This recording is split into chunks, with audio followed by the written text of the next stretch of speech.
This is CBS 5. It's Anjanette. Hello?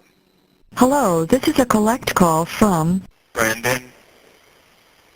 an inmate at the Sheboygan County Jail. To accept charges, press 0. To refuse charges, press 1. To prevent calls from this facility, press 6. For a rate quote, press 7.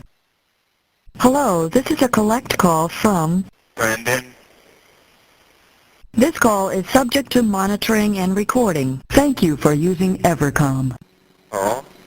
Brendan, are you there? Yeah. Oh, hi. This is Anjanette. How are you?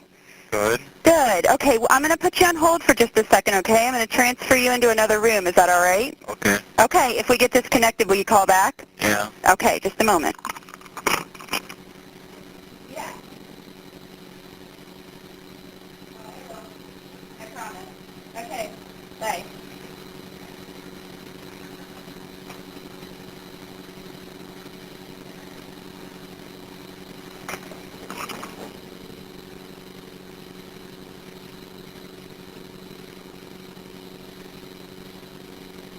Brendan, are you there? Yeah. Hi. We've never met or anything. My name's Anjanette, as I was saying. Yeah. I work at Channel 5. I'm a TV news reporter. I just want to be clear with you. I want to ask your permission to record our conversation. Is that okay? Yeah. Okay. So you are granting me permission to record this conversation. Is that correct? Yes. Okay, and I've started the tape, and I'm going to ask you one more time. Brendan, do I have your permission to record this conversation? Yes. Okay. Brendan, how are you doing? Well, not really bad, but I can't see none of my friends. Do you see your mom? Yeah. Mm-hmm. Now, Brendan, I was just wondering, your mom was saying you want your side of the story told with all of this. I know you got arrested on March 1st, and the police said that you told them, you know what the police said, that they said that you told them that you and your uncle killed and raped Teresa. Yeah. Mm-hmm. What is your side of that story? What do you have to say about that? You said you want your side of the story told. Well, my story is I came home from school at 3:45, started walking down the road, and me and Blaine were talking about who would get the phone first to call our friends, you know.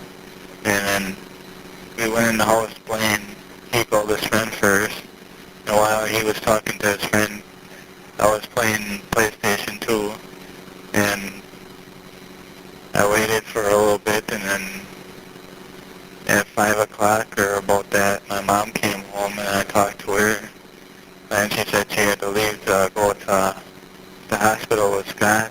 Mm-hmm. And then after that, I watched TV until about 6 o'clock, and I got a phone call from Blaine's boss, Mike Cornelli, and told him that Blaine was going trick-or-treating with his friend. And after that, I watched TV until 7, and Steven called, and he asked me if I wanted to come over to the bonfire, so I told him I would, and I did, and then he told me that I was gonna help him clean up the yard, so we did, and we picked up van seat, wood, and some tires for the fire, and we picked that stuff up, and then we brought it to the fire. Then we threw some of it on, and we went into the garage, and there was a puddle on the floor of some reddish black stuff, but I didn't know what it was from. But it was like, I don't know, it was like probably 5 feet by 5 feet puddle or something, and so we cleaned it up with some old rags, and we threw the stuff in the fire after that, and then we sat there watching the fire, and then we threw some of the stuff on, and my mom came home at 9. Then she went into the house and called Steven on his cell phone phone to see to tell him that I was supposed to be home at 10 o'clock and that if I had a sweater on. And so we waited for the fire to go down, and then he told me to go home to get some sleep for school tomorrow, the next day. And after that, I talked to my mom a little bit, then went to bed. Well, you said you were hanging out in the house with your brothers? Yeah. Which ones were those? I know you have 3 brothers. Well, Blaine was the only one there. Oh, okay. Oh, because you guys came home from school. Yeah. Okay, that's what it said in some papers they had in court. Yeah. So you said you guys were hanging out in the house watching playing Game Boys and watching TV? Yeah. What were you guys watching on TV? Some music videos. Oh, okay. Like what station is that? Channel 333. Oh, okay. Like, I don't know, VH1 or something? MTV. Oh, MTV. Oh, yeah, VH1's probably like, for somebody more my age, probably like a little older music and stuff like that. Okay. Well, and you said you didn't even go over until Stephen called you? Yeah. And that was 7 o'clock? Yeah. Well, where do you think the cops are getting all this stuff about you getting off the bus and getting the mail and stuff? I don't know. No? But I didn't do that because I never get the mail, and how can I ride a bike because I don't got one? Because mine's junk because my gear gauge is busted. And you didn't go over to Stephen's house at all after school? No. Well, where do you, when the cops were talking to you, because we haven't seen that videotape, they said that you are the one that said, you know, you saw Teresa's car in the garage and the fire pit going, there was a big fire in there and everything. Well, the fire was started before I got there. But when you got home from school, you didn't see the fire? No.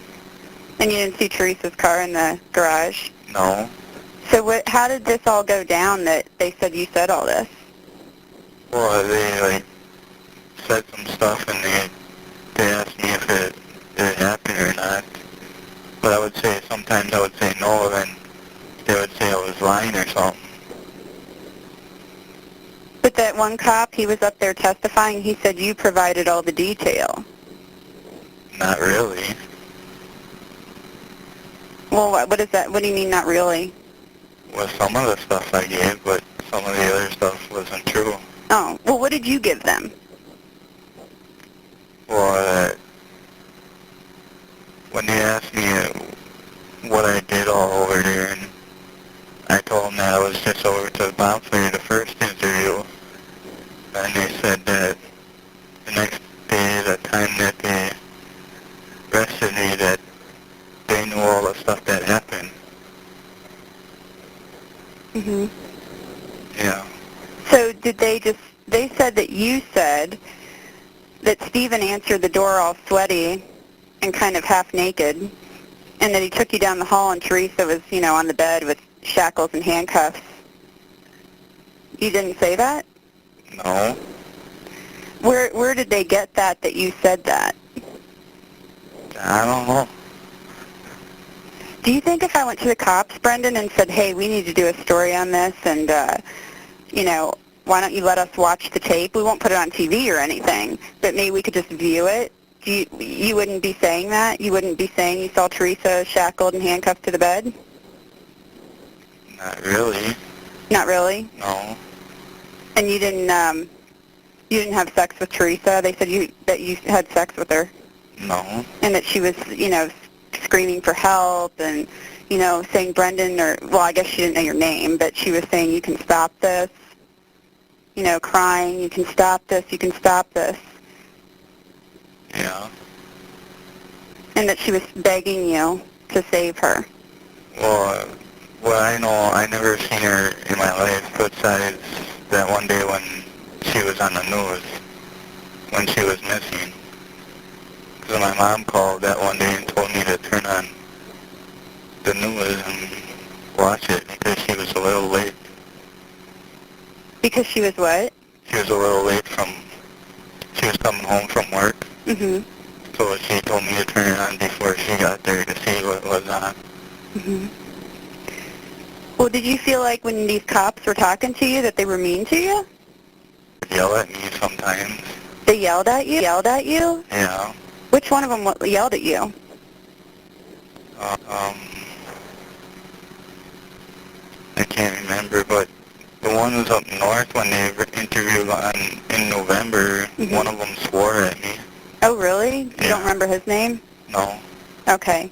But the guys that interviewed you, you know, when they said that you told them all this stuff, Yeah. there's like a tall guy and like a short guy, Yeah. I think. He's got kind of balding. Yeah. Which one of them yelled at you?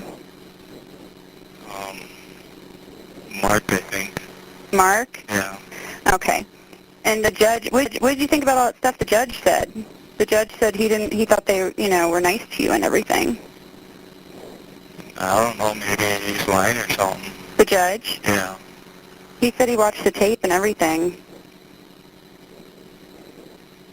I don't know. You don't know? No. He said he saw it, that you willingly said that, you know, you participated. And I'm not trying to pressure you, I'm just asking you because, you know, that's what we do. Yeah. But he said that you willingly said, you know, I raped Teresa, I slit her throat, you know, that Stephen told you to slit her throat, and but Teresa didn't die yet, you know, No. and that then Stephen strangled her, and he had blood all over his hands. That's what it says in the criminal complaint. No. That's not true? No. Because I can't look at blood because if I do, I have like a blackout or a faint. I faint. Mm-hmm. Did you know that I talked to Stephen a while back on the phone? Not. I don't recall. He said that he loves you all, you know, his nephews. Yeah. I mean, you love Stephen? Yeah. Like, he's probably, I mean, you guys are probably close. Yeah. I mean, he said he would hang out with you guys, like his nephews is what he said. He would hang out with you guys all the time. Yeah. He would bring me places. Like he would take me out to eat, and he said that if I would help him with this, he was fixing cars, you know. Mm-hmm. He said if I would help him, he would later on, he would help me find the car. Well, what all kind of stuff did you do together? Well, we would go up north riding like jeeps and that around and go fishing and have fires and go swimming. Did you guys hang out outside, or not outside, but when you come home from school and stuff, did you guys ever hang out? Not usually, because he works until 5. But that day he said he left work early. Yeah. Because he said, like he told me he was like hanging out at his house all day. Yeah. You didn't see him when you came home? No. And you said you never saw Teresa before? No.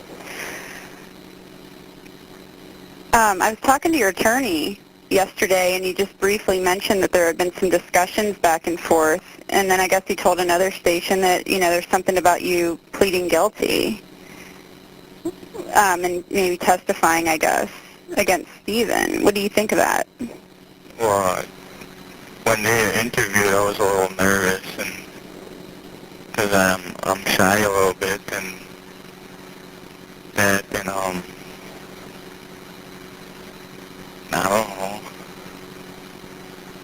I mean, but do you understand what I'm saying about you pleading guilty? Yeah. That they want you to say you did it. Well, at first I thought that they were like trying to get Stephen for something he didn't do again. And after I heard that they had evidence on him, I lost confidence in that. Mm-hmm. Well, do you think Stephen did this? You have 1 minute left. Not really. Brendan, they were saying they have some evidence that corroborates your version of events, that you took part in this with your uncle. Yeah. What do you say about that? I don't know, maybe they're planting it or something. They're planting evidence against you? Yeah. But if I were to watch that tape, Brendan, would I see you saying that you raped Teresa? I don't recall. You don't remember saying you raped Teresa? No. And that you slit her throat? No. And that Stephen told you you did a good job after you raped her? No. Stephen never told you you did a good job? No. So what do you think of all this? That is bullcrap. You never saw Teresa naked on that bed? No. Thank you for using Evercom.